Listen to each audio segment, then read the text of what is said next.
അന്ന് ജയഘോഷ് പിന്നെ ഫിസിയോതെറാപ്പി കഴിഞ്ഞ് ഡൽഹി ജോലിയിലിരിക്കുക. അപ്പം അച്ഛനെ ഞാനിങ്ങനെ ശാസ്താംകോട്ട ഫിസിയോതെറാപ്പി സെൻറ്ററിൽ കൊണ്ടുപോയി ഡെയിലി ഞാൻ കൊണ്ടുപോയി ഫിസിയോതെറാപ്പി ചെയ്ത് കൊണ്ടുവരും.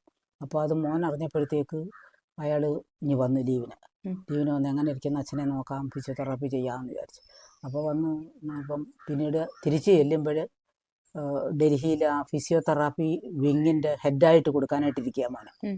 അപ്പം അവനിവിടെ നിന്ന് അച്ഛനെ ഫിസിയോതെറാപ്പി ചെയ്തു. തിരിച്ചു പോയില്ല. ഞാൻ പറഞ്ഞു മോനെ പോകണ്ടായോ, തിരിച്ചു പോകണ്ടായോ? അന്നേരം പറഞ്ഞു അതല്ല വലുത്, എനിക്ക് അച്ഛനെ ഇത് ഫിസിയോതെറാപ്പി ചെയ്ത് ഇതിനകത്താണ് എനിക്ക് സംതൃപ്തി. അവസാന കാലം വരെയും നോക്കിയതും ഫിസിയോതെറാപ്പി ചെയ്ത് നോക്കിയതും ഒക്കെ മോൻ തന്നെയാണ്. ഒപ്പം എൻ്റെ സഹോദരനായ സുരേഷും ഉണ്ടായിരുന്നു, ഹോസ്പിറ്റലിൽ കിടക്കാനും ഒക്കെ ആയിട്ട് നല്ല സപ്പോർട്ടായിരുന്നു എനിക്ക്. എൻ്റെ കുടുംബാംഗങ്ങളെ അതുപോലെ മറ്റേ സഹോദരൻ ഹരിയുടെ പേര് ത്രിവിക്രമൻ എന്നാണ്.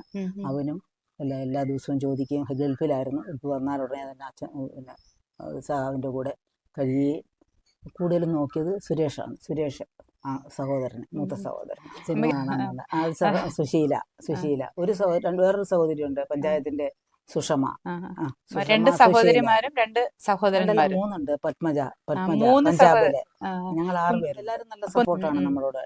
അപ്പൊ ശരിക്കും പറഞ്ഞു കഴിഞ്ഞാൽ അവസാന കാലഘട്ടത്തിലാണ് ഇത്രയും ഈ അടിയുടെ ഒക്കെ ഒരു ബുദ്ധിമുട്ട് അനുഭവിച്ചത്. അന്ന് കിട്ടിയ അടിയുടെ കൊണ്ടാണ് തലച്ചോറിന്റെ ഇതാണ്. അല്ല, അതിന് ഇത്രമായിട്ട് ഷുഗർ, പ്രഷർ, കൊളസ്ട്രോൾ അങ്ങനെയുള്ള രോഗങ്ങളൊന്നും ഇത് തലയ്ക്കല്ലയോ കൊണ്ടത്, തലയല്ലയോ അടിച്ചോ ആദ്യം, കണ്ണു ചൊഴിഞ്ഞെടുക്കാനൊക്കെ എന്ന് ഞാൻ പറഞ്ഞില്ലേ. അതുകൊണ്ട് അപ്പൊ ഈ അടിയന്തരാവസ്ഥ കാലഘട്ടത്തിലേ അപ്പൊ ഈ മക്കളെ ഈ സുശീല ഗോപാലനും എ കെ ജി സുശീല ഒരു ഒട്ടേറെ നേതാക്കന്മാർ വന്നിട്ടുണ്ട്. അദ്ദേഹം എ.കെ.ജി വന്ന്, സുശീല ഗോപാലൻ വന്ന് 2 പേരെയും ജയകുമാറിനെയും ജയലാലിനെയും എടുത്തു. ഞാൻ നിന്റെ അപ്പൂപ്പനാടാ മോനെ എന്നും പറഞ്ഞ് ഇങ്ങനെ എടുത്ത് കൈ വെച്ചു.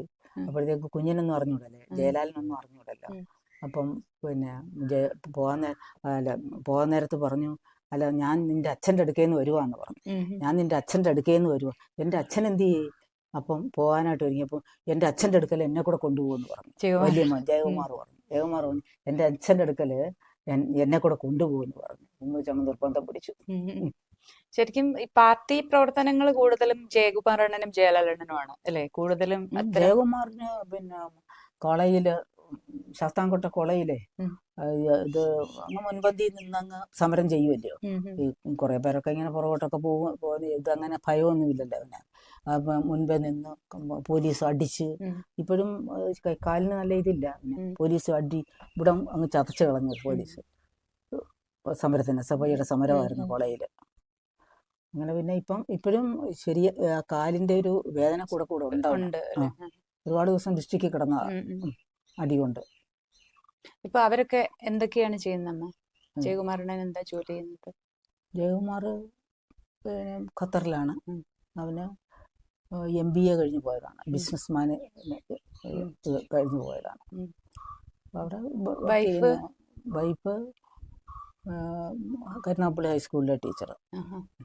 പിന്നെ ജയലാല് അവന് കരുനാഗപ്പള്ളി ഹൈസ്കൂളിലെ ടീച്ചറെ. പാർട്ടി പ്രവർത്തനത്തിനോടൊപ്പം, അച്ഛൻ്റെ പാർട്ടി പ്രവർത്തനത്തിനോടൊപ്പം തന്നെ ഹൈസ്കൂളിൽ വർക്ക് ചെയ്യുന്നു. ഭാര്യ PSCയിലെ തിരുവനന്തപുരത്ത് ചന്ദ്രലേഖ. ജയകുമാറിന്റെ വൈഫിന്റെ പേര് ശ്രീജ.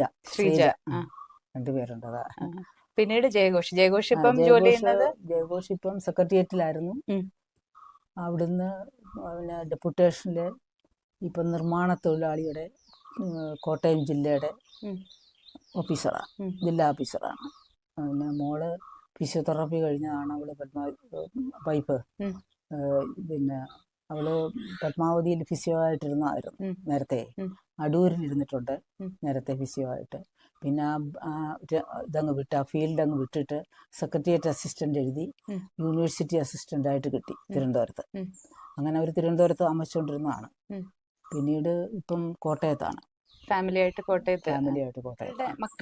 മക്കള് 2 പേർക്കും, ജയകുമാറിന് 2 ആൺകുട്ടികള്, പിന്നെ ജയലാലിന് 2 ആൺകുട്ടികള്, ജയഘോഷിന് 1 ആണ്.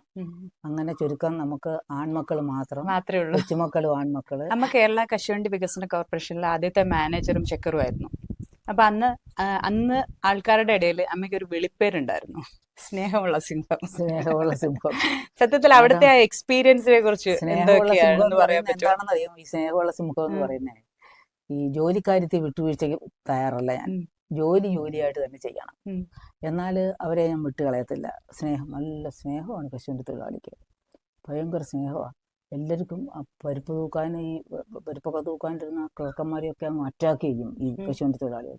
ആ സമയത്ത് ഞാൻ ചെന്നിട്ട് ഇതിങ്ങനെയാണല്ലോ, ഇത് ഇത്രയും തൂക്കമേ ഉള്ളല്ലോ അതിനകത്ത്, തൂക്കത്തിൽ വെട്ടിക്കുമെന്ന് വിചാരിക്കും.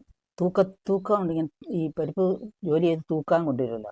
അപ്പോൾ അതിലെ ത്രാസി നോക്കുമ്പോൾ കുറവാണെന്ന് അവർക്ക് തോന്നും. അവർക്ക് ഇഷ്ടമല്ലാത്ത ആളുകൾ നോക്കുമ്പോൾ നമുക്ക് കാഷ്യൂ കോർപ്പറേഷൻ വേണ്ട. അവരുടെ ഒറിജിനൽ കിലോയാണ് നമ്മൾ കൊടുക്കുന്നത്.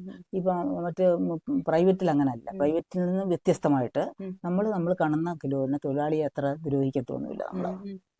അപ്പം അവർക്കൊരു അവരുടെ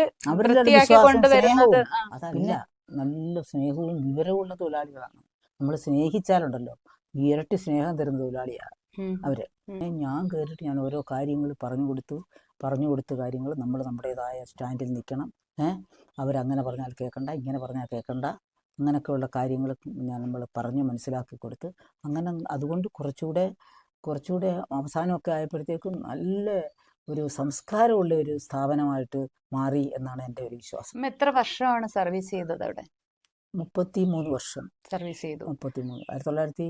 1975 കയറി 2008 വിരമിച്ചു. ക്ലാർക്കായി, ഫാക്ടറി മാനേജരായി, ചെക്കറായി. അതിന് 2 കൊല്ലം മുമ്പാണ് അച്ഛൻ മരിക്കുന്നത്. അപ്പൊ ആ സമയത്തൊക്കെ ഈ പറഞ്ഞ പോലെ അമ്മയുടെ ഒരു സപ്പോർട്ട് എന്ന് പറയുന്നത്, അമ്മയുടെ ഫാമിലി ഭയങ്കര സപ്പോർട്ട്. ജോലിയിലൊക്കെ ഒട്ടേറെ ബുദ്ധിമുട്ടുകൾ വരുമ്പോഴൊക്കെ വന്ന് പറയും നമ്മള്. അതൊക്കെ അങ്ങ് തരണം ചെയ്ത് അങ്ങനെ ഒരു ബലം നമുക്കുണ്ടാകും. ജോലിയിലെ ഈ കശുവണ്ടി രംഗത്ത് ചേട്ടനും കശുവണ്ടി രംഗത്ത് നല്ല ഇതായതുകൊണ്ടേ അതൊക്കെ അങ്ങ് തള്ളിക്കളയിടുമെന്ന് പറയും. അതൊക്കെ അങ്ങ് തള്ളിക്കളയും. ജോലിക്കകത്തുള്ള ഒരു പ്രഷറും ഒക്കെ, ജോലിക്കകത്ത് ഭയങ്കര ജോലിയാണ്. ഭയങ്കര ജോലി. ബോണസിനൊക്കെ ആണെങ്കിൽ ബോണസ് സമരമൊക്കെ ഒന്ന് വളഞ്ഞോളം വെച്ചിട്ടുണ്ട് അതിനകത്ത്, ഫാക്ടറിക്കകത്ത്. അന്ന് ജയകുമാർ MBA പഠിക്കാനായിട്ട് ഒരു വർഷം ജയകുമാർ MBAക്ക് ബീഹാറിൽ അഡ്മിഷൻ എടുത്തു. അവന് പിറ്റേ ദിവസം രാവിലെ പോകണം. തലേ ദിവസം ഉണ്ട് സമരം. അത് ഈ ഇരിക്കുന്നതിനിടയ്ക്കും സമരം വെട്ടിപ്പുറപ്പെടും. സമരം എന്നിട്ട് തൊഴിലാളിയെല്ലാം ഗേറ്റ് അടച്ച് അതിന് വെളിയിൽ, ഇതിനകത്ത് സമരം. ഞാനും ഓഫീസ് റൂമിലിരിക്കുക, കരാവോ ചെയ്തിരിക്കുക, മാനേരെ പാനക്കത്തില്ല. പിന്നെ വിചാരിച്ചിട്ട് ഇപ്പം നമ്മൾ വ്യക്തിപരമായിട്ട് നമ്മുടെ മോൻ പോന്നു എന്ന് പറഞ്ഞാൽ അവർ വിടും നമ്മളെ, അത് വേറെ കാര്യം. പക്ഷേ എങ്കിലും ഞാൻ അകത്തായി പോയി. അവൻ ബീഹാറിൽ പഠിക്കാൻ പോകുമ്പോൾ പെട്ടെന്നാണ് സമരം വീഴുന്നത്. ഇപ്പം ഇത്ര ബോണസ് വേണമെന്ന് പറഞ്ഞാൽ അവർക്ക് അത്രയും തന്നെ വേണം. അന്നേരം എന്തായാലും ബോണസ് സമരവും ഈ തിരുവോണത്തിനൊരു സമരമുണ്ട്, അതെന്തായാലും ഉണ്ട്. അത് മുൻകൂട്ടി കണ്ടുകൊണ്ട് നമ്മൾ ഓണത്തിന്റെ കാര്യങ്ങൾ നേരത്തെ അതൊരു ശീലമാണ്. അതൊരു ശീലമാണ്. ആ സമയത്തൊക്കെ ഈ പറഞ്ഞ പോലെ അമ്മ അങ്ങനെ ഭയങ്കര ഈ കുഞ്ഞുങ്ങളും ഈ വീടും ജോലിയും എല്ലാം കൂടെ ഭയങ്കര ടെൻഷൻ. നമുക്ക് പറഞ്ഞറിയിക്കാനൊക്കാത്ത ടെൻഷൻ. എനിക്ക് ഞാൻ രാത്രി അവിടെ കിടക്കുന്നു, അല്ലെ രാത്രിയായി പോയി, വൈകി പോയി, ഒരു പരാതിയില്ല. അതൊക്കെ ഓഫീസിന്റെ കാര്യങ്ങൾ നമുക്ക് അറിയാവുന്നതുകൊണ്ട് യാതൊരു പരാതിയില്ല. രാത്രി ഒരു വർഷം ബോണസ് പേയ്മെന്റിന് രാത്രി 9 മണിക്ക് ഭരണിക്കാവ് ഫാക്ടറിയിലിരിക്കുക. എന്നെ കൊണ്ടുവരാൻ കണക്ക് തീർന്നില്ല. കണക്കിനകത്തൊരു മിസ്റ്റേക്ക് കണ്ടുപിടിക്കണ്ടായത് നമുക്ക്. ആരുടെ കയ്യിലാണ്? പക്ഷെ കോടിക്കണക്കിന് രൂപയല്ലയോ ബോണസ് പേയ്മെന്റ്. അത് കണ്ടുപിടിച്ചോണ്ടിരിക്കുക. രാത്രി 9-10 മണി വരെയും അവിടുത്തെ വാച്ച് ഷെഡിലിരിക്കുക. അതുപോലെ ഈ കുഞ്ഞുങ്ങളുണ്ടല്ലോ, ഈ കുഞ്ഞുങ്ങളെല്ലാം തന്നെ എന്നും ഒരിക്കലും 5 മണിക്ക്, 5 മണി നമ്മുടെ ടൈമാണ്, 8 മുതൽ 5 വരെ. പക്ഷെ ഒരു ദിവസവും നമുക്ക് 5 മണിക്ക് ഇറങ്ങാനൊക്കത്തില്ല. എന്നും കുഞ്ഞുങ്ങൾ പഠിത്തവും കളഞ്ഞ് ഈ ജയഘോഷും ഈ ജയാലും എല്ലാം തന്നെയും പിന്നെ ഈ ഇവിടെ കല്ലുകടയിലേ ഈ ഷെഡിലിരിക്കും, വെയിറ്റിംഗ് ഷെഡിലിരിക്കുക രാത്രി പഠിക്കാനുള്ള കൊച്ചുങ്ങൾ. നമ്മുടെ ജോലി അത്ര ആയിപ്പോയി. സ്കൂളിലാണെങ്കിൽ ഒന്ന് പഠിപ്പിച്ച് നമ്മൾ സ്വന്തമായിട്ട് വീട്ടിൽ വരാം നമുക്ക്. ഇതല്ല മോളെ, പെട്ടെന്നാണ് പ്രശ്നങ്ങൾ ഉണ്ടാകുന്നത്. ഉടനെ ഒരു സ്റ്റേറ്റ്മെന്റ്, ഉടനെ മന്ത്രി വരുന്നു, ഉടനെ അതിൻ്റെ ഒരു സ്റ്റേറ്റ്മെന്റ്, ഇങ്ങനെ ഇതെല്ലാം നമ്മൾ ഇവരെയെല്ലാം യോജിപ്പിച്ച് എടുക്കണം. ഒരിക്കൽ ഒരു ക്ലർക്കിനോട് ഈയിടെ എന്തുവാടോ ഈ സ്റ്റേറ്റ്മെന്റ് ആയതിൻ്റെ ഇടൊന്നും. എൻ്റെ പൊന്നു സാറേ, പേജിനകത്തല്ല, കടലാസിനകത്തല്ല ഇച്ചിരി മഷി പരട്ടുണ്ടായ എന്തുവാ എന്നോട് പറയുക, ഈ കടലാസിനകത്തല്ല ഇച്ചിരി മഷിയെങ്കിലും പരട്ടുണ്ടായോ, ഇങ്ങനെ ധൃതി പിടിച്ചാലേ. അല്ല, അന്നേരം അമ്മ ശരിക്കും കൊല്ലത്തെ ഏതൊക്കെ കാഷ്യൂ കോർപ്പറേഷനിൽ ജോലി ചെയ്തിട്ടുണ്ട്? ഞാൻ ചെക്കറായിട്ട് 10 ഫാക്ടറി, മൈനാഗപ്പള്ളി തോട്ടുമുഖം, ഉം. ആദിനാട്, കായംകുളം, നൂറനാട്, കരിമുളയ്ക്കൽ, പുത്തൂര്, കുന്നത്തൂര്, ചിറ്റുമല. അത് അതിന്റെ ചക്കറായിരുന്നു. ഈ 10 ഫാക്ടറിയുടെ തോട്ടുമുഖത്ത് അമ്മ ഈ അടുത്ത ഫാക്ടറി മാനേജറായിട്ടിരുന്നിട്ടുണ്ട്. മാനേജർ ഭരണങ്കാവിൽ ഒരുപാട് വർഷം ഫാക്ടറി റിട്ടയർ മാനേജറായിട്ട്. ചെയ്യുന്നത് എവിടെ നിന്നായിരുന്നു? റിട്ടയർ ചെയ്യുന്നത് ചക്കറായിട്ടല്ലേ? ചെക്കറായിട്ട് എവിടെ നിന്നായിരുന്നു? എല്ലായിടത്തും, അതായത് മൊത്തത്തിലായിരുന്നു അല്ലേ? എല്ലാബീസ് കൊല്ലം, കൊല്ലം. കൊല്ലത്തും എല്ലാബീസ് സ്റ്റാഫാണ് അന്നേരം. മാനേജറും എല്ലാബീസ് സ്റ്റാഫാണ്. ചക്കറും. അപ്പോൾ അവിടാണ് സെന്റ് ഓഫ്. അവിടുന്നാണ് റിട്ടയർ അവിടുന്നാണ് വിരമിക്കുന്നത്. അമ്മ ഈ കശുവണ്ടി ഫാക്ടറിയിൽ വർക്ക് ചെയ്യുമ്പോഴേ ഈ കശുവണ്ടിയുടെ പ്രോസസ് എങ്ങനെയായിരുന്നു? കശുവണ്ടി ഈ ഉണക്ക കശുവണ്ടി മുഴുവൻ കശുവണ്ടി ഒരു ചാക്കിനകത്ത് ഈ യാർഡുകളിൽ നിന്ന് കണ്ണൂരാണ് പ്രധാനം. കണ്ണൂർ യാർഡിലാണ് ഏറ്റവും നല്ല തോട്ടണ്ടി വരുന്നത്. അതിനകത്താണ് കൂടുതൽ ക്വാളിറ്റിയുള്ള പരിപ്പ് കിട്ടുന്നത് നമുക്ക് പ്രോസസ്സ് ചെയ്താൽ. കശുവണ്ടി കൊണ്ടുവന്നിട്ട് നമ്മൾ ഈ റോസ്റ്റിംഗ് മെഷീൻ ഉണ്ട്. റോസ്റ്റിംഗ് മെഷീനകത്ത് ഇങ്ങനെ അത് മുകളിൽ ഒരാളിരിക്കും. അതിങ്ങനെ ഒരു ഹോളുണ്ട്, ഒരു കുടൽ. ആ കുടൽ കൂടെ ഇങ്ങനെ കുറേശ്ശെ അത് അളവ് ഇങ്ങനെ കൈ കുറയാനും കൂടാനും പാടില്ല. കുറഞ്ഞു കഴിഞ്ഞാൽ ഉടനെ ഈ പറങ്ങേണ്ടി കരിയും. കൂടിക്കഴിഞ്ഞാൽ പച്ചയായിട്ടും ഇത് കരിഞ്ഞും കൂടെ ഒന്നിച്ച് വീഴും. അപ്പോൾ അത് തല്ലിയെടുക്കുമ്പോൾ നല്ലതായിട്ട് വരത്തില്ല. അപ്പോൾ ഇങ്ങനെ കുറേശ്ശെ ഇട്ട് ഇങ്ങനെ അത് വറക്കും. വറുത്ത തോട്ടണ്ടി അത് എന്തെങ്കിലും പിന്നെ ഈ അറക്കപ്പൊടി ഇട്ട് കുഴച്ചിട്ട് കറ കളഞ്ഞിട്ട് ഷെല്ലിങ് തൊഴിലാളികൾ, പരിപ്പ് തല്ലുന്ന തൊഴിലാളികൾ, അവരിങ്ങനെ ഒരു കല്ല്, അതിൻ്റെ പുറത്തൊരു കൊച്ചു കല്ലുമായിട്ട് ഇങ്ങനെ പാത്രമായിട്ട് ഇങ്ങനെ ഇരിക്കുക. അവിടെ കൊണ്ടുവന്ന് ഇങ്ങനെ ഷെഡുകളിൽ ഇങ്ങനെ നിരത്തിയിടുമ്പോൾ ഓരോ പറങ്ങണ്ടി എടുത്തവർ ഇങ്ങനെ കറക്കി തുപ്പ. അത് നമുക്ക് നല്ല എക്സ്പീരിയൻസ് ആണ്, മുറിയാതെ. കാരണം മുറി എങ്ങനെങ്കിലും ഒന്ന് തല്ലിയെടുത്താൽ പോരാ. തല്ലിയെടുത്താൽ മുഴുവൻ പരിപ്പിനെയുള്ളൂ അവർക്ക് വില. മറ്റേത് പൊടിക്ക് അവർക്ക് കാശ് കൊടുക്കത്തില്ല. അതുകൊണ്ട് പരമാവധി അത് ഈ ഹോൾസ് എന്ന് വെച്ചാൽ മുഴുവൻ പരിപ്പായിട്ട് എടുക്കാനുള്ള ഒരു ശ്രമമാണ് തൊഴിലാളി ചെയ്യുന്നത്. 10-15 കിലോ ഒക്കെ ഒരു ദിവസം ഒരു തൊഴിലാളി, ഇപ്പോഴത്തെ റേറ്റ് എന്താണെന്ന് അറിയാൻ വയ്യ, 15 കിലോ 20 കിലോ ഒക്കെ ഒരു തൊഴിലാളി തല്ലുന്നുണ്ട്. നല്ല എക്സ്പെർട്ട് തൊഴിലാളികൾ തല്ലും. പിന്നെ എത്ര തല്ലിയാലും ശരി, കാഷ്യൂ കോർപ്പറേഷൻ തീരുമാനിച്ചിരിക്കുന്ന DA കൊടുക്കും. എല്ലാ ആനുകൂല്യങ്ങളും ESA, PF, ഗ്രാറ്റുവിറ്റി എല്ലാം അപ് ടു ഡേറ്റ്. അതാത് മാസത്തെ സ്റ്റേറ്റ്മെൻറ്റ് നമ്മൾ കൊടുക്കും. ESAയുടെ സ്റ്റേറ്റ്മെൻറ്റ് കൊടുക്കും, PFൻ്റെ സ്റ്റേറ്റ്മെൻറ്റ് കൊടുക്കും. അതനുസരിച്ച് ബാങ്കിൽ അടയ്ക്കും. അതുപോലെ തന്നെ പിന്നെ 15 ദിവസത്തെ ശമ്പളം ഒരു തൊഴിലാളിക്ക് ഗ്രാറ്റുവിറ്റി. അതൊന്നും ഒരു പൈസ പോലും കുറയാതാണ് കോർപ്പറേഷൻ കൊടുക്കുന്നത്, മറ്റ് സ്ഥാപനത്തിൻ്റെ കൂട്ടല്ല. പിന്നെ അത് തല്ലിയെടുത്ത പരിപ്പ് ബോർമയിലോട്ട് ഷിഫ്റ്റ് ചെയ്യും. ബോർമയിൽ അതിപ്പം പലയിടത്ത് ഇലക്ട്രിക് ബോർമകളാണ്. മറ്റേത് പണ്ടൊക്കെ ഈ തോടിട്ടിട്ട് ഇങ്ങനെ ചൂടാക്കിയിട്ട് ബോർമ, അരിപ്പ ഇങ്ങനെ കൊച്ചായിട്ടിട്ട് നെറ്റ് അതിനകത്ത് ഇട്ടിട്ട് ഇങ്ങനെ ട്രേ ഉണ്ട് അതിനകത്ത് ബോർമയിൽ. എന്നിട്ട് അടിയിൽ തീയിടും. ഇലക്ട്രിക് ബോർമ ഇപ്പം ഒരുപാട് സ്ഥലത്തുണ്ട്. അതിങ്ങനെ മൊരിച്ചെടുത്തിട്ട് അത് പിന്നെ തണുത്ത് കഴിഞ്ഞിട്ട് അത് പീലിംഗ് ഷെഡിലേക്ക് എടുക്കും. പീലിംഗ് ഷെഡിലെടുത്ത് കൂളി ചെയ്യും, തണുപ്പിക്കും. എന്നുവെച്ചാൽ പാ വിരിച്ചിട്ട് അടിയിൽ വെള്ളം തളിച്ച് പാ നിരത്തിയിട്ട് ആ പായിൽ ഈ ബോർമപ്പരിപ്പ് തണുത്തിട്ടാണ്, ചൂടോടല്ല, ഇങ്ങനെ നിരത്തി കഴിയുമ്പോൾ അത് കൂളി ചെയ്ത് കഴിഞ്ഞു. രാവിലെ തന്നെ കൂളിംഗ് തൊഴിലാളികൾ വന്ന് അതെല്ലാം ചുമന്നു. അതിരാവിലെ തൊഴിലാളികൾ വരുന്നതിന് മുമ്പേ 8 മണിക്ക് മുമ്പേ ഇതെല്ലാം ഷെഡുകളിൽ വലിയ ബാസ്ക്കറ്റിൽ ഈ പൊളിക്കൊട്ടകളിൽ അതാത് ഷെഡുകളിലാക്കി വയ്ക്കും. അത് പീലിംഗ് തൊഴിലാളികൾ അത് പൊളിച്ച് അതും പൊടിയാൻ പാടില്ല. പൊടിഞ്ഞാൽ നമുക്കല്ല നഷ്ടം, അവർക്കും നമുക്ക് സ്ഥാപനത്തിന് നഷ്ടം പൊടിച്ചാൽ. കാരണം അത്രയും വില കിട്ടത്തില്ലല്ലോ. മുഴുവൻ പരിപ്പിൻ്റെ അത്രയും പൊടിഞ്ഞു കഴിഞ്ഞാൽ കിട്ടുമോ? പിന്നെ ഇവർക്കും തൂക്കത്തിൽ കിട്ടത്തില്ല. മുഴുവൻ പരിപ്പ് മാത്രമേ കാശുള്ളൂ. അത് തൊഴിലാളി മുഴുവനായിട്ടെല്ലാം പൊളിച്ച് പീലിങ്ങിൽ മൊത്തമായിട്ട് കൊച്ചു പരിപ്പും വലിയ പരിപ്പും എല്ലാം ഒന്നിച്ച് പൊളിച്ച് അങ്ങ് തൂക്കുക പതിവ്. പിന്നെ പൊടികളെല്ലാം പ്രത്യേകം തൂക്കുന്നു. എന്നിട്ട് അത് പിന്നീട് പാസിൽ വരും. ഗ്രേഡിങ് വരുമ്പം ആ മുഴുവൻ പരിപ്പ്, വെള്ളപ്പരിപ്പ് മുഴുവനായിട്ടുള്ളത് തിരിഞ്ഞിട്ട് 180, 180, 210, 240, 320, 450 ആ വെള്ളപ്പരിപ്പ് സൈസ് 5ആയിട്ട് തിരിയും. പിന്നെ ബോർമയിൽ ഈ ചുമപ്പ് വരുമല്ലോ, അതും പീലിങ്ങിൽ അത് ചുമപ്പായിട്ട് വരും. ആ ചുമപ്പ് SW എന്ന് പറയും, സ്കാർച്ച്ഡ് ഓൾസ്. അതിൽ കുറച്ചുകൂടെ നല്ല ഈ കേഡ് സൈസ് അല്ല, ഇതിലും കുറച്ചുകൂടെ ചുവപ്പായിട്ട് കൂടുതൽ വന്ന് SSW, സെക്കൻഡ് സ്ക്വാർച്ച്ഡ് വോൾസ്. അതാണ് SSW എന്ന് പറയും. അതാണ് മുഴുവൻ പരിപ്പ് ഇത്രയും വരും. അത് പാസി വരുന്ന പറഞ്ഞാൽ ഈ 180 അതിൻ്റെ വർക്ക് ലോഡ് ഇപ്പോൾ എത്രയാണെന്നൊരു, ഈ വെള്ളപ്പരിപ്പ് വൈറ്റ് വോൾസ് തിരിയുവാണ് ഇവിടെ. ഇത് ഈ പറഞ്ഞ ഗ്രേഡെല്ലാം ഗ്രേഡിങ്ങിലെ വർക്കാണ് കേട്ടോ. വെള്ളപ്പരിപ്പ് 80 കിലോ ഒരു തൊഴിലാളി തിരിയണം. ഈ 5 ഗ്രേഡായിട്ട് എടുക്കണം. അത് കൊച്ചുപരിപ്പ്, വലിയ പരിപ്പ്, ഇങ്ങനെ വെള്ളപ്പരിപ്പിൻ്റെ ജോലിക്കാരുണ്ട്, അത് പ്രത്യേകമുണ്ട്. അവർക്ക് ഒരു ശമ്പളം കിട്ടണമെങ്കിൽ ആ 80 കിലോ വർക്ക് ചെയ്യണം. അങ്ങനെയാണ്. പിന്നെ അതിനകത്ത് ഈ SW എന്ന് പറയുന്ന ഉണ്ട്, അത് ചീകി വെള്ളയാക്കണം. SW അതൊക്കെ പാസിലാണ് ചെയ്യുന്നത്. പാസിൽ തൊപ്പിയൊക്കെ ഇട്ട് തലമുടിയൊന്നും വിടരുത്, കൈകാലുകളൊക്കെ ശുചിയായിട്ട് വെളി വെള്ളം വെച്ചിട്ടുണ്ട്, നല്ല ഭംഗിയായിട്ട് ഇത് മുറുക്കാൻ പാടില്ല.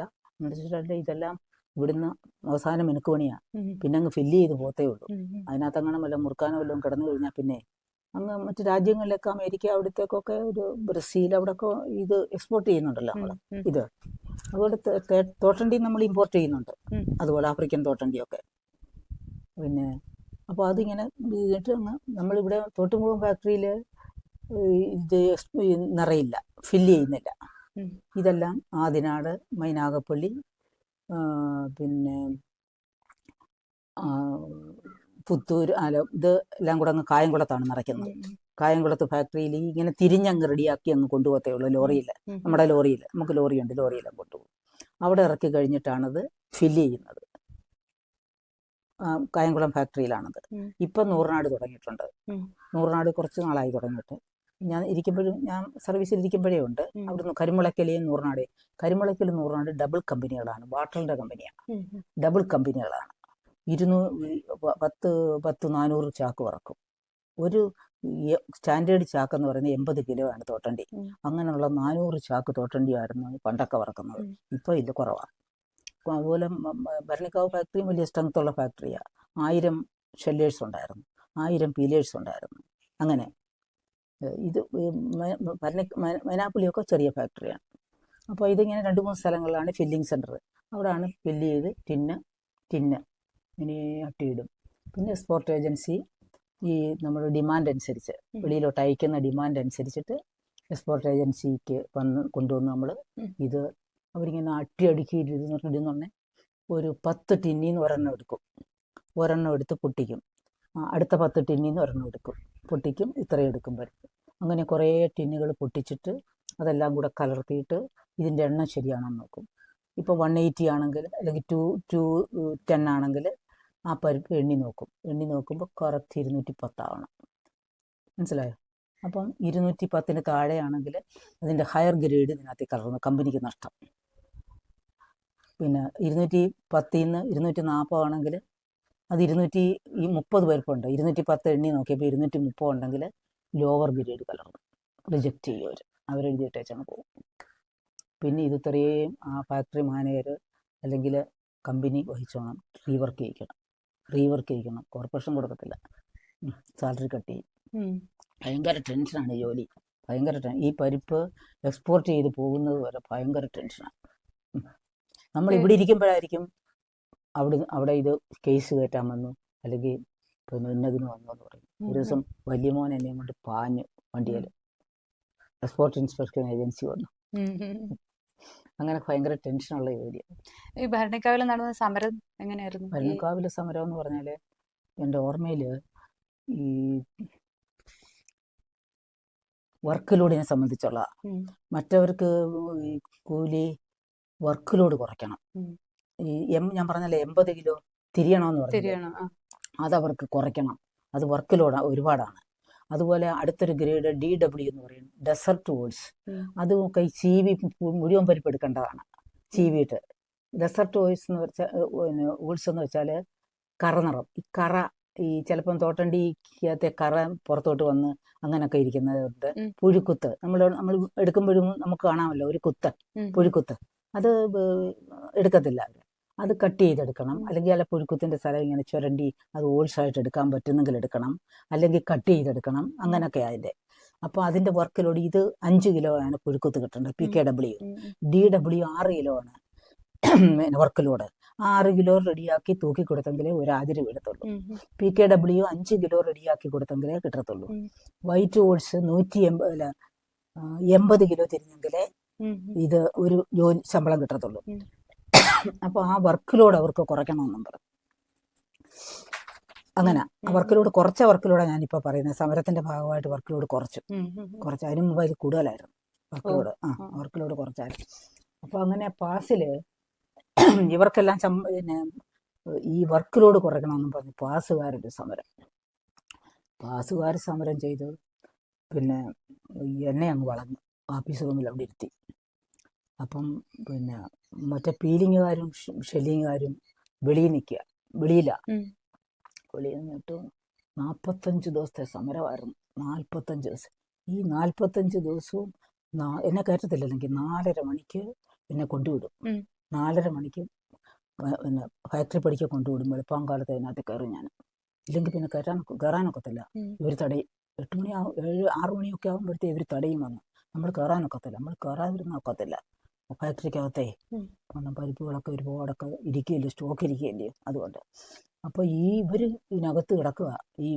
ഈ ഗ്രേഡിങ്ങുകാർ എന്നെ കയറാവ് ചെയ്തു. ഒരിക്കൽ കയറാവ് ചെയ്തു. അന്നൊരു പരേരയാണ് പിന്നെ എന്തുവാ സർക്കിളായിട്ടിരിക്കുന്നത്. അന്ന് ആ ഭാഗം കൂടെ ആ സർക്കിൾ ഏരിയയ. ഈ ഇപ്പോഴത്തെ മാതിരിയല്ല. വേറെ സർക്കിൾ ഉണ്ടല്ലോ അവിടെ. ഇപ്പൊ അങ്ങനെയല്ല. അന്ന് ഈ സർക്കിൾ ഏരിയ കരുനാഗപ്പള്ളിയാ. അപ്പം ഈ പരേര അവിടെ വന്നു. സർക്കിൾ വന്നിട്ട് പറഞ്ഞു, പിന്നെ ഇവിടെ കിടന്നു സഖാവിനെ കൂടി ഞാൻ അയക്കാം കേട്ടോ, ഇവിടെ പൊടിയരിക്കഞ്ഞൊക്കെ വെച്ചേ ഇവിടെ കിടന്നു കേട്ടോ എന്ന് പറഞ്ഞിട്ട് പോയി. ഭയങ്കര ഉഗ്ര സമരം. സുഷമ അനിയത്തി കടമ്പനാട് പോയിട്ട് തിരിച്ചു വന്നപ്പോൾ നമ്മുടെ ആ പറമ്പി മുക്കുണ്ടല്ലോ, പറമ്പി മുക്ക് മുതൽ ഈ തൊഴിലാളിയില്ലോ, ഷെല്ലിങ് പീലിങ് തൊഴിലാളികളില്ല, 10-30 അവരുടെ കുടുംബാംഗങ്ങളും കൂടെ കിടക്കുകയല്ലയോ, ഫാക്ടറി തുറക്കണ്ടായോ. അങ്ങ് ജംഗ്ഷൻ വരെ ഒരുപോലെ തൊഴിലാളികൾ നിൽക്കാൻ സ്ഥലമില്ല. റോഡ് ബ്ലോക്ക് ചെയ്ത് അങ്ങ് നിൽക്കുക. മണിക്കൂറുകളാണ് അവിടെ വെളിയിൽ കിടന്നു. ഇതെന്തോ അയ്യോ അക്കല്ലേ ഇവിടെ അപ്പുറം. അന്നേരം അക്ക എന്ത് ചെയ്യേ? അക്ക ഇതിനകത്തുണ്ട്. ആരാ? ചേട്ടത്തി ഇതിനകത്തുണ്ട്. അവർ പേടിച്ച് ഇനി പോരുന്നു. കയറാനൊക്കെ തൊഴിലാളി വലിയ 45 ദിവസം നീണ്ടു നിന്ന സമരത്തിന് ശേഷമാണ് ഈ വർക്ക് ലോഡ് കുറച്ചത്. ഗ്രേഡിങ് തൊഴിലാളിയുടെ ആ കുറച്ച വർക്ക് ലോഡാണ് ഞാൻ ഈ പറഞ്ഞത്. PKW 5, DW 6 ഇതൊക്കെ അതിൽ കൂടുതലായിരുന്നു വർക്ക് ലോഡ്. അങ്ങനെ ആ സമരവുമായി ബന്ധപ്പെട്ടാണ് ഇത് വർക്ക് ലോഡ് കുറച്ചത്. അപ്പൊ ആ സമരത്തിൽ നമ്മൾ പിന്നെ സമരത്തില് ഈ മേലാഫീസർമാർ വരത്തില്ല. അന്നൊക്കെ അവർക്ക് മാനസിക സമ്മർദ്ദം ഉണ്ടെങ്കിലും അവർ നേരിടത്തില്ല. വന്നു കഴിഞ്ഞാൽ ഈ തൊഴിലാളി എന്താ ചെയ്യുന്നതെന്ന് അറിയാനൊക്കത്തില്ല. എന്നെ അങ്ങനെ അറ്റാക്ക് ചെയ്യത്തില്ല, മനസ്സിലായോ. അപ്പം പിന്നെ ഈ അവരവിടെ ഇരുന്ന് ശാസ്താംകോട്ടെ TV വന്നിരുന്നിട്ട് എന്നെ വിളിക്കും. എന്തുണ്ട് പ്രശ്നവുമാരി. ഞാൻ പറഞ്ഞു സഞ്ചത്തെന്നില്ല, നമുക്കത് ഡീൽ ചെയ്യാം സാറേ, നിങ്ങളാരും വരണ്ടെന്ന് പറയും. നമ്മളത് ഡീൽ ചെയ്തോളാമെന്ന് പറയും. യഥാർത്ഥത്തിൽ ഇത് കമ്പനി എങ്ങനെ നടത്തുമെന്നുള്ളതിനെ സംബന്ധിച്ച് നമുക്കൊരു ഐഡിയയും ഇല്ല. നമുക്കിതിന് പ്രാപ്തയാണോ സ്ത്രീകളെ ഇതിന് അപ്പം ആദ്യം ഈ ടെസ്റ്റ് എഴുതിയപ്പോഴുണ്ടല്ലോ, ഈ ഫാക്ടറി മാനേജർ ടെസ്റ്റ് നമ്മൾ എഴുതിയപ്പം എനിക്ക് 2ാം റാങ്ക്, 1ാം റാങ്ക് പിന്നെ മോഹനം പോറ്റി, 2ാം റാങ്ക് എനിക്ക്. അയാളെ നിയമിച്ചു. ഇവർ പെൻഡിങ് വെച്ചിരിക്കുക. എന്താന്ന് ചോദിച്ചു. എന്തുകൊണ്ടാണ് എന്നെ നിയമിക്കാത്തതെന്ന് ചോദിച്ചു. ഞാൻ ഹെഡ് ഓഫീസിൽ പോയി എന്തുകൊണ്ടാണ് എന്നെ നിയമിക്കാത്തതെന്ന് ചോദിച്ചു. 2ാം റാങ്ക് വേക്കൻസി കിടന്നിട്ടും. അപ്പോൾ അത് ഞങ്ങൾ സഖാവിനോട് പറഞ്ഞല്ലോ. നിങ്ങൾ സഖാവിനോട് എന്ത് പറഞ്ഞു? അത് പിന്നെ സ്ത്രീകളെ നമ്മളിതുവരെ മാനേജരാക്കിയിട്ടില്ല, അവർക്കതിന് പ്രാപ്തിയുണ്ടോ എന്നറിയില്ല. അപ്പോൾ ഒരു ഫാക്ടറി നടത്തുന്നതിന്, മനസ്സിലായോ. അതുകൊണ്ട് നമ്മളിത് പെൻഡിങ് സഖാവിനോടത് കൺസൾട്ട് ചെയ്തായിരുന്നല്ലോ. സഖാവല്ലല്ലോ ടെസ്റ്റ് എഴുതിയത്, ഞാനല്ലേ ടെസ്റ്റ് എഴുതിയത്? ഞാൻ ചോദിച്ചു. സഖാവല്ലല്ലോ ടെസ്റ്റ് എഴുതിയത്, ഞാനല്ലേ ടെസ്റ്റ് എഴുതിയ ഫാക്ടറി മാനേജർ ടെസ്റ്റ്. അത് നിങ്ങൾക്ക് ഹെഡ് ഓഫീസ് സ്റ്റാഫായിട്ട് തരാം, ഹെഡ് ഓഫീസിൽ ക്ലർക്കായിട്ട് തരാം. അപ്പം ശമ്പളമല്ല നമുക്ക് പ്രശ്നം. ഞാൻ ഫാക്ടറി മാനേജർ ടെസ്റ്റ് എഴുതി 2ാം റാങ്ക് വാങ്ങിച്ചിരിക്കും, എന്നെ ഫാക്ടറി മാനേജറായിട്ട് പോസ്റ്റ് ചെയ്യണം. അവർക്കന്ന് വിരോധമായി. അന്ന് ഇരിക്കുന്നവരാരും ഇപ്പം മരിച്ചുപോയി. അവരൊക്കെ പേഴ്സണൽ മാനേജറൊക്കെ മരിച്ചുപോയി. പിന്നെ അത് നിങ്ങളത് കമ്പനി ഡീൽ ചെയ്യത്തില്ല. ഞാൻ പറഞ്ഞു, നിങ്ങൾ ഡീൽ ചെയ്യത്തില്ലെന്ന് അങ്ങ് മുൻകൂട്ടി പറഞ്ഞാൽ പോരല്ലോ, നിങ്ങളെന്നെ നിയമിക്കണം, നിങ്ങൾ എനിക്ക് ഓർഡർ തരണമെന്ന് പറഞ്ഞു. ഞാൻ അവിടെ ഇരുന്നു. അപ്പോൾ ഇവർക്കൊരു വൈരാഗ്യ ബുദ്ധി. പിന്നെ നമുക്ക് അപ്പം വേക്കൻസി ആക്ച്വലി വന്നിരിക്കുന്നത് 22-ാം നമ്പർ ഫാക്ടറിയിലാണ്. പിന്നെ നെടുമ്പായിക്കുളം കുണ്ട്ര കേട്ടിട്ടുണ്ടോ മോൻ? നെടുമ്പായിക്കുളം. അത് എഴുകോൺ ഇറങ്ങി ചീരങ്കാവിലിറങ്ങി. കടപുഴ പാലമൊന്നും വന്നിട്ടില്ല. അപ്പം ഇക്കരെയുള്ള സ്ഥലത്തിൻ്റെ പേര് കടപുഴയെന്ന് തന്നെയാണെന്ന് എനിക്ക് തോന്നുന്നു. അവിടുന്ന് വള്ളത്തിലാണ് അക്കരെ കിടക്കുന്നത്. പത്താണ്ടപുരത്തൂടെ നടന്ന് കുണ്ട്ര ചെല്ലും. കുണ്ട്ര ചെന്നിട്ട് ഇനി വേറെ പ്രൈവറ്റ് ബസ്സിലാണ് ഈ ഫാക്ടറി 22-ാം നമ്പർ കമ്പനി വരുന്നത്. ഇത് നമ്മളിങ്ങനെ ആവശ്യപ്പെട്ടത് കൊണ്ടാണ് നമുക്ക് ഇത്രയും. അല്ലെങ്കിൽ ഭരണിക്കാവിൽ നിന്ന് ഒരാളെ അങ്ങോട്ട് മാറ്റിയിട്ട് എനിക്ക് ഭരണിക്കാവിൽ തന്നെ പോസ്റ്റ് ചെയ്യാം. അല്ലെങ്കിൽ മൈനാഗപ്പള്ളിയിൽ നിന്ന് ഒരാളെ കൊടുത്തിട്ട് തന്നെ പോസ്റ്റ് ചെയ്യാം. മനസ്സിലായോ? അതൊന്നും ചെയ്യാതെ എന്നെ 22-ാം നമ്പർ കമ്പനിയിലിട്ടു കേട്ടോ. എന്നിട്ട് പ്രസിഡന്റ് മാനേജർ പറഞ്ഞു 8 മണിക്ക് മുമ്പ് ഫാക്ടറി വരണം. ഞാൻ പറഞ്ഞു ആട്ടെ.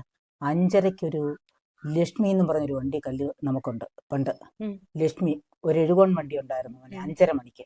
ആ 5:30 മണിക്കാണ് ഞാൻ പോകുന്നത് ഈ നെടുമ്പായിക്കുളം ഫാക്ടറിയിൽ. എപ്പോൾ ഉദ്യോഗസ്ഥന്മാർ വന്നാലും ഞാനുണ്ട്. അതുകൊണ്ടേ എന്നെ ഒന്നും ചെയ്യാൻ പറ്റിയില്ല. മനസ്സിലായോ? അവസാനം ഫാക്ടറി നടത്തി കഴിഞ്ഞപ്പോൾ പറഞ്ഞു പെണ്ണുങ്ങൾ കൊള്ളാം ഫാക്ടറി നടത്താൻ. പിന്നാണ് ഫാക്ടറിയിൽ സ്ത്രീകളെ നിയമിച്ചത്. ഒരു കുഴപ്പമില്ല ഫാക്ടറി നടത്തുന്നതിന്. കാരണം കൂടുതൽ സഹകരണമാണ് അവരുടെ, തൊഴിലാളിയുടെ സഹകരണമാണ്. എന്ത് കാര്യം ഉണ്ടെങ്കിലും. മണിക്കാവ് ഫാക്ടറിയിൽ ഒരു വലിയ മൈതാനം പോലെ ഭയങ്കര കോമ്പൗണ്ടാണല്ലോ. അവിടെ പോയിട്ടുണ്ടോ? കോമ്പൗണ്ടാണ്. അവിടെ പിന്നെ തൊഴിലാളിയെല്ലാം വിളിച്ചു കൂട്ടി കാര്യങ്ങൾ പറയുന്നു. ഓക്കെ, ഏത് കാര്യമായിരുന്നു ഓക്കെ. അതാ അങ്ങനെ. പിന്നെ ഈ സമരം നടത്തിയിട്ട് പിന്നെ ഒരിക്കൽ ഗേറ്റ് തുറന്നെന്നാണ് എൻ്റെ ഓർമ്മ. തുറന്നപ്പോഴത്തേക്ക് ഈ സമരക്കാരെന്ത് ചെയ്യുന്നറിയാം? പുറത്തുനിന്ന് ഈ കസേരകൾ എടുത്തെറിഞ്ഞിട്ട് ഈ തൊഴിലാളിയെല്ലാം ഇരച്ചു കയറിയപ്പോഴത്തേക്ക് കസേരയുടെ പുറത്തോളം തട്ടി മറിഞ്ഞു വീണ് 10-200 പേർക്ക് പരിക്ക് പറ്റി. അവരെല്ലാം പിന്നെ കൊണ്ടുപോയി നമ്മുടെ തെക്കൊരു ആശുപത്രി ഉണ്ടല്ലോ, ആശുപത്രിയിൽ ഉക്കമുക്ക ആശുപത്രിയിൽ കൊണ്ടിട്ട് ചികിത്സിച്ച് എല്ലാം ഭേദമാക്കി. അവർക്ക് ആനുകൂല്യങ്ങളൊക്കെ കൊടുത്തു. അങ്ങനെ ഭയങ്കരമായ ഒരു സമരം. എപ്പോഴും കശുവണ്ടി ഫാക്ടറി സമരമാണ്. ശരിക്കും ജയദേവൻ സഖാവായിരുന്നല്ലോ സമരങ്ങളുടെയൊക്കെ ഒരു പരിഹരിക്കാൻ. തോട്ടുമുഖത്തുണ്ടല്ലോ, തോട്ടുമുഖത്തൊരു ഭയങ്കര ബോണസ് സമരം നടന്നു. ബോണസ് കൊടുക്കുന്നില്ല. ബോണസ് വർക്കില്ല. ഒരു വർഷത്തിൽ 10 ദിവസത്തെ വർക്കേ കാർഷിക കോർപ്പറേഷന് കിട്ടിയുള്ളൂ. അത് വെച്ചിട്ട് എങ്ങനെ കൊടുക്കാൻ പറ്റും? നമ്മൾ ഉദ്യോഗസ്ഥരല്ലേ. നമ്മൾക്ക് അല്ല ഈ തൊഴിലാളിക്ക് ഇത്രയും രൂപ വേണം, ബോണസ് വേണമെന്ന് പറഞ്ഞാൽ കൊടുക്കാനൊക്കത്തില്ല. അത് ഇദ്ദേഹം ട്രേഡ് യൂണിയൻ നേതാവില്ലേ, സമരം ചെയ്തങ്ങ് കുഴഞ്ഞു. എനിക്ക് കയറണ്ടായ കൊടുക്കും. നമുക്കൊരു ഓർഡർ, നമ്മുടെ ഫാക്ടറി മാനേജർമാരെല്ലാം കോൺഫറൻസ് വിളിച്ചു പറഞ്ഞു നിങ്ങൾ കയറണം ഫാക്ടറിയിൽ. ഞങ്ങൾ എങ്ങനെ കയറും ഫാക്ടറിയിൽ? ഇവരിങ്ങനെ നിൽക്കുമ്പോൾ അത് നിങ്ങൾ കയറണം എന്ന് ഞങ്ങൾ പറഞ്ഞു. ഞങ്ങൾ കയറാൻ നോക്കാം എന്ന് പറഞ്ഞു. ഞങ്ങൾ കയറാൻ നോക്കാം എന്നതാ എന്ന് പറഞ്ഞു. അങ്ങനെ ഒരു ദിവസം പിന്നെ ഫാക്ടറി ഞാൻ ഫാക്ടറി പഠിക്കലങ്ങ് ചെന്നു. അപ്പോൾ ഇവിടെ നിന്നുള്ള നിർദ്ദേശം ഉണ്ടോയെന്നറിയാമോ? ഞാൻ അറിഞ്ഞില്ല. തൊഴിലാളി നേതാവിന് നിർദ്ദേശം കൊടുത്തിരിക്കുക, വലിയ ഇതായിട്ട് കയറാനെടുക്കുവാണ്. അപ്പാ പുറത്ത് നിന്ന് ബ്ലൗസിങ് വലിച്ച് കീറിയാക്കണം. എൻ്റെ നേതാവ് പറഞ്ഞു കൊടുക്കുക, സഖാവ് പറഞ്ഞു കൊടുക്കുക അവിടുത്തെ നേതാവിന്. മനസ്സിലായോ? പുറത്തുനിന്നേ ഇത് വലിച്ചങ്ങ് കീറിയാക്കാൻ. അങ്ങനെ. പക്ഷെ ഞാൻ ചെന്നപ്പം കയറാനൊക്കത്തില്ലെന്ന് പറഞ്ഞു. ഞാൻ പറഞ്ഞു ഒന്ന് കയറിക്കോട്ടെ, ഈ പരിപ്പൊക്കെ നമ്മുടെ സ്ഥാപനത്തിന്റെ പരിപ്പൊക്കെ ഇരുന്ന് നശിച്ചു പോയില്ലേ, പരിപ്പൊക്കെ നശിച്ചു ഒന്ന് പാക്ക് ചെയ്ത് വെക്കണ്ടേ പരിപ്പ് നമുക്ക്, നമ്മുടെ പ്രസ്ഥാനം. പിന്നെ നാളെ ആയാലും ഇവർക്കല്ലയോ അതിന്റെ ആനുകൂല്യം കിട്ടുന്നേ. അത് പറഞ്ഞിട്ട് തൊഴിലാളിക്ക് മനസ്സിലാവുന്നില്ല. അവര് പറഞ്ഞു, ഞാൻ പറഞ്ഞു നിർബന്ധിക്കുന്നില്ല, ഞാൻ കയറാൻ വരുവാ, ഗേറ്റ് തുറക്ക് വാച്ചറെന്ന് പറഞ്ഞു. വാച്ചർ ഒക്കത്തില്ല, മാനേജർ കയറാൻ ഒക്കത്തില്ലെന്ന് പറഞ്ഞു. ഞങ്ങൾക്ക് കൂടുതൽ ബഹുമാനമുണ്ട്, അതുകൊണ്ട് പറയുക, അല്ലെങ്കിൽ ഞങ്ങൾ ഇങ്ങനെയല്ല ചെയ്യുന്നത് എന്ന് പറഞ്ഞു. ഞാൻ പോരുന്നു. ഞാൻ കയറിയില്ല, കാരണം അങ്ങനെ കയറാൻ ഒക്കത്തില്ല നേരം. മനസ്സിലായോ? കാരണം പിന്നെ അറിയാൻ പറ്റത്തില്ല. കയറിയില്ല. നമ്മൾ കയറാൻ നോക്കി, നമ്മൾ കയറിയില്ല. പിന്നെ പോലീസുകാരോട് പറഞ്ഞു. അവർ പറഞ്ഞു കയറ്റാനൊക്കത്തില്ലെന്ന് പറഞ്ഞു. പോലീസ് അകമ്പടിയോടെ കയറാൻ പറഞ്ഞു. ഞങ്ങള് പരിപ്പ് മുഴുവൻ ചീത്തയായി പോയോ? ഒരുപാട് നഷ്ടമായി, ഒരുപാട് പുരുത്തുപോയി. കാരണം പാക്ക് ചെയ്യാനുള്ള സമയം കിട്ടിയില്ല നമുക്ക്. അങ്ങനെ എത്ര നാൾ പാക്ക് ചെയ്ത് വെക്കും? അല്ലെങ്കിൽ ടിന്നി നിറച്ച് വെക്കേണ്ട സാധനമല്ലേ. ഒരുപാട് നഷ്ടം വന്നു കോർപ്പറേഷൻ. അതിൻ്റെ സമരം ഇവർക്ക് പിന്മാറാനൊക്കെ സമരക്കാർക്ക് നാണക്കേടല്ലേ? സമരം നമ്മൾ ഇത്രയും കുറച്ച് മുന്നോട്ട് വെച്ചു, കുറച്ചെങ്കിലും അവർക്ക് ഒരു ഇത് കൊടുക്കണ്ടേ? അതും ചെയ്തില്ല. ശരിക്കും പറഞ്ഞു കഴിഞ്ഞാൽ ആർക്കും അപ്പൊ അങ്ങനെ അതൊരു ആ സമരവീര്യം ഞാൻ പറയുക, മനസ്സിലായോ? നമ്മളെ പോലും അപമാനിച്ചോളാൻ പറയുക. അതെ അതെ. ഞാനതിന്റെ അതിശയിച്ചു പോയി. ഞാനല്ലേ ചെന്ന് കയറാൻ പോന്നു, ഇപ്പുറത്തുനിന്ന് ബ്ലൗസും വലിച്ചോണം ചോറിക്കോണം. അപ്പൊ കൈ ഇരിക്കുമല്ലോ, കൈ ബ്ലൗസൊക്കെ. അങ്ങനെ എത്രയൊക്കെ സമരങ്ങൾ ഉണ്ടായാലും കശുവണ്ടി തൊഴിലാളികളുടെ ഒരു സ്നേഹം അമ്മ ഇപ്പോഴും അനുഭവിക്കുന്നുണ്ട്. അമ്മ അന്വേഷിച്ച് ആൾക്കാർ വരുന്നുണ്ട്. അതെ അതെ, സമരമൊക്കെ അതാ ഞാൻ പറഞ്ഞത്, സമരം ജോലിക്കാര്യത്തില് വിട്ടുവീഴ്ചയില്ല. പിന്നെ സ്നേഹം നമുക്ക് അങ്ങനെ സ്നേഹിക്കാൻ വളരെ സ്നേഹമുള്ള വിഭാഗമാണ് കശുവണ്ടി തൊഴിലാളി. ഇപ്പോഴും വിശ്വാസമില്ല, ഇപ്പൊ ഇരിക്കുന്ന മാനേജർ വിശ്വാസമില്ല, പിന്നെ ഇപ്പൊ ഇരിക്കുന്ന ക്ലർക്കിന് വിശ്വാസമില്ല. അവർ പറയുന്നതാണേ, അവരങ്ങനെ പറയുക, വിശ്വാസമില്ല. അതുകൊണ്ട് ഞാൻ സാറിനെ കൊണ്ടൊന്ന് കാണിക്കാനാണ് പേപ്പർ. ഇപ്പം ഈ അടുത്ത സമയത്ത് ഞാൻ ഒരു 20-25 വർഷം മുമ്പ് പിന്നെ ഉള്ള ഒരു കേസാണ് അവിടുത്തെ ഒരു കേസ്. പിന്നെ അതിപ്പം കൊച്ചുമകളെ അയക്കാൻ വേണ്ടിയിട്ട് ആ കാശ് വാങ്ങിക്കാൻ വേണ്ടിയിട്ട് അത് റെഡിയാക്കി കൊടുത്തു എല്ലാം. അങ്ങനെ ഒട്ടേറെ പെൻഡിങ് കേസുകളെല്ലാം ഇങ്ങനെ കിടക്കുന്നതെല്ലാം ഇങ്ങനെ ആളുകളെ വിളിച്ച് ഞാനിതെല്ലാം ശരിയാക്കി പൈസ കൊടുക്കും. ഒരു വൃദ്ധന് ഒരു കൊച്ചു കുഞ്ഞിനെ കൊണ്ട് ഇതിന്റെ കല്യാണം നടത്താനാണ്. അപ്പോൾ ഇത് ആ കാശ് തള്ള മരിച്ചതിന്റെ എഴുതി കൊടുത്ത്. അതെല്ലാം നമ്മൾ മെനക്കെട്ട് നോക്കണം. അതിന്റെ ബന്ധപ്പെട്ട രേഖകളെല്ലാം നോക്കി, ചിലപ്പം അത് കയ്യിൽ നിന്ന് കാശുണ്ടാക്കിയായിരിക്കും കൊല്ലത്ത് പോകും ഇതിന്റെ കാര്യങ്ങൾക്ക് അടുക്കാൻ. PF ഓഫീസിൽ പോകും ഞാൻ, എന്നാലും അത് ഞാൻ സഹായിച്ചു കൊടുക്കും. അമ്മ ഇത് ഈ കശുവണ്ടി സംസ്കരിക്കുന്ന സമയത്ത് ഈ പറഞ്ഞ പോലെ ഈ നഷ്ടം വരിക എന്ന് പറയുമ്പോൾ നിങ്ങൾ വെട്ടിക്കുക അങ്ങനെയൊക്കെയുള്ള നഷ്ടങ്ങളൊക്കെ വരിക എന്ന് പറഞ്ഞു കേട്ടിട്ടുണ്ട്. അപ്പം ഇതെങ്ങനെയാണ് നിങ്ങൾ കണ്ടെത്തുന്നത്? ഇതിനകത്ത് എന്തെങ്കിലും ഒരു നഷ്ടം എന്ന് പറയുമ്പം ഈ കശുവണ്ടി പ്രോസസ്സിങ്ങിലെ നഷ്ടം എന്ന് പറഞ്ഞാൽ ഏറ്റവും വലിയ നഷ്ടം എന്ന് പറയുന്നത് ഈ സൂപ്പർ ക്വാളിറ്റി കുറയുക എന്നുള്ളതാണ്. ഈ 34 കമ്പനി ഞങ്ങൾക്ക് ഇപ്പം 32 ഉള്ളൂ, 2 എണ്ണം വിട്ടുകൊടുത്തു. 32 കമ്പനിയിൽ ഒരേ മാർക്ക് തോട്ടണ്ടിയാണ് വറക്കുന്നത്, ഒരേ മാർക്ക് തോട്ടണ്ടി. ആ തോട്ടണ്ടി വറക്കുന്നതന്നെ എത്രമാത്രം മുഴുവൻ ഈ സൂപ്പർ ക്വാളിറ്റി കിട്ടുന്നു അവരുടെ അനുസരിച്ചാണ് റാങ്ക് ലിസ്റ്റ് വരുന്നത്. ഫാക്ടറിക്ക് റാങ്ക് ലിസ്റ്റ് വരും. സൂപ്പർ ക്വാളിറ്റി ഉണ്ടാക്കുന്ന കമ്പനിക്ക് 1-ാം നമ്പർ, അതിൽ കുറവുള്ളത് 2, 3, ഇങ്ങനെ 32 കമ്പനിക്ക് റാങ്ക് ലിസ്റ്റ് വരും. ഒരു മാർക്ക് തോട്ടണ്ടി പ്രോസസ്സ് ചെയ്ത് കഴിയുമ്പോൾ അങ്ങനെ. അപ്പോൾ ഒരേ മാർക്ക് തോട്ടണ്ടി കഴിയുമ്പോൾ ഇപ്പോൾ ഇവിടെ ഇപ്പം 6 കൊട്ട പരിപ്പേ ഉള്ളൂ മുഴുവൻ പരിപ്പ്, നിങ്ങളുടെ കമ്പനിക്ക് 2 കൊട്ട പരിപ്പ്, ബാക്കി എന്ത് ചെയ്യും? ഇതാണ് ലാഭം. ഈ സൂപ്പർ ക്വാളിറ്റി വിലയുള്ള പരിപ്പ് കൂടുതൽ കിട്ടണം, എങ്കിലല്ലേ നമുക്ക് സ്ഥാപനത്തിന് കിട്ടത്തുള്ളൂ. രണ്ടാമത് അത് ഒരുപാട് ഒട്ടേറെ മാർഗങ്ങളിലൂടെ പോകാം. ചിലപ്പം ഈ ആരെങ്കിലും എടുത്തുകൊണ്ട് പോയാലെടുക്കും. അപ്പോൾ അതിന് ഈ തൊഴിലാളിയുടെ സ്റ്റാഫിൻ്റെ ഒക്കെ കാര്യത്തിനായിട്ട് ലാബ് ചെക്കിങ് എന്ന് പറയുന്ന ഒരു സമ്പ്രദായമുണ്ട്. അതിന് പ്രത്യേക ഒരു സ്ഥലം ഉണ്ട്. അതിങ്ങനെ തൊഴിലാളി ബെല്ലടിച്ചിറങ്ങിക്കഴിഞ്ഞാൽ പിന്നെ അവർ ഇതും പിന്നെ മുഴുവൻ ഇത് വസ്ത്രമൊക്കെ ഇങ്ങനെ കുടഞ്ഞ് എടുത്ത് കാണിച്ച് ഇതിൽ ഒരു മുറി പരിപ്പ് പോലും പുറത്ത് കൊണ്ടുപോകത്തില്ല, തിന്നാനും ഒക്കത്തില്ല. തിന്നു കഴിഞ്ഞാൽ ഉടനെ നമ്മൾ ഉടൻ തന്നെ വാകുപ്പിളിപ്പിച്ച് അതൊക്കെ ഇതാക്കി പരിശോധിക്കും. ഒരാളൊരു പരിപ്പ് തിന്നു എന്ന് ആരെങ്കിലും ഒന്ന് പറഞ്ഞാൽ ഉടനെ ചടാന്ന് ചാടി ചെന്ന് വാകുപ്പിളിപ്പിച്ചിട്ട് അതിനകത്ത് അവരെ ഡിസ്മിസ് ചെയ്യുകയും ചെയ്യും. ഡിസ്മിസ് ചെയ്ത കേസുണ്ട്. അങ്ങനെ ഒരു പരിപ്പ് പോലും തിന്നാൻ ഒക്കത്തില്ല, കൊണ്ടുപോകാനും ഒക്കത്തില്ല. അപ്പോൾ ഈ കശുവണ്ടി ഫാക്ടറിയിൽ ജോലി ചെയ്തു ഇറങ്ങി. അപ്പോൾ ആ റിട്ടയർമെന്റ് ലൈഫ് എല്ലാവർക്കും ഒരു കൺഫ്യൂഷനുള്ള കാലഘട്ടമാണ്. എങ്ങനെ ജീവിക്കും, എങ്ങനെയാണ്? അത്രയും കാലം ജീവിച്ച ഒരു ജീവിതമായിരിക്കില്ല പിന്നീട്. പക്ഷെ അക്കാര്യത്തിൽ അമ്മ വ്യത്യസ്തയാവുന്നുണ്ട്. അമ്മ ഒരു കർഷകയും കൂടിയാണ്. എനിക്ക് ഈ എപ്പോഴും എന്തെങ്കിലും ഒക്കെ ചെയ്തുകൊണ്ടിരിക്കണം. അത് പണ്ടേ ഉള്ള ഒരു ശീലം. ഇപ്പോൾ കശുവണ്ടി ഫാക്ടറി തന്നെ ഒരു ക്ലർക്ക് വന്നില്ല. അവരുടെ ജോലി, അവരുടെ ലെഡ്ജർ എടുത്ത് നോക്കും. ശമ്പള കണക്കൊക്കെ ലെഡ്ജർ എടുത്ത് നോക്കുമ്പോൾ അത് പ്രിപ്പയർ ചെയ്ത് തീർന്നിട്ടില്ലല്ലോ, ഇവിടെ ആ ലെഡ്ജർ എടുത്ത് മേശപ്പുറത്ത് എൻ്റെ സീറ്റിലോട്ട് വെച്ചേക്കെന്ന് പറയും.